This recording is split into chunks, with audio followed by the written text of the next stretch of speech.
আপনারা যারা আমার ভিডিও দেখেন তাদের অনেকেই আমার কিছু কিছু এপিসোড দেখেন যেগুলোর মধ্যে একটু হান্টেড প্লেস আমি আপনাদের মাঝে রিপ্রেজেন্ট করি। সেগুলোর মধ্যে আমি আজকে একটা অন্যতম ভৌতিক প্লেসে আমি আপনাদের নিয়ে চলে আসছি, যেটা দেখলেই গা ছমছম করে।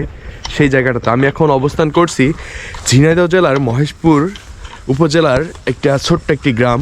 সেই গ্রামের মধ্যে দেখেন আমার পিছনে যে এই বট গাছটা দেখতে, সিরিয়াসলি এই জায়গাটা এক মুরব্বীর কাছ থেকে একটা গল্প শুনলাম। এই জায়গাটা নাকি অনেক হান্টেড প্লেস, এটা একদম মাঠের মাঝখানে অবস্থিত। আরে ভাই কি ভয়ঙ্কর!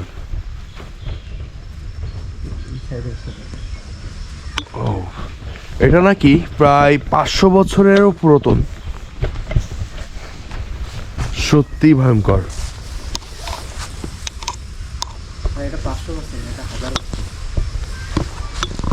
সালমান, এই মুরব্বী চাচা এখানে কি বললো, এখানে আমাদের একটু যদি বুঝিয়ে বলিস।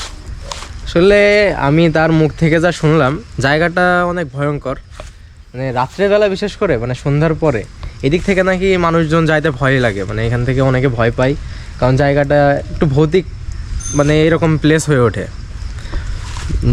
তো এখন আমরা শুনলাম যে এখানে আরো রাতে নাকি অনেক কিছু শব্দ পাওয়া যায়। হ্যাঁ, এখানে আমাদের এই যে মুরব্বী চাচার সাথে দেখা হলো, উনি বললো যে এখানে নাকি অনেক মানে অদ্ভুত অদ্ভুত শব্দ শোনা যায়।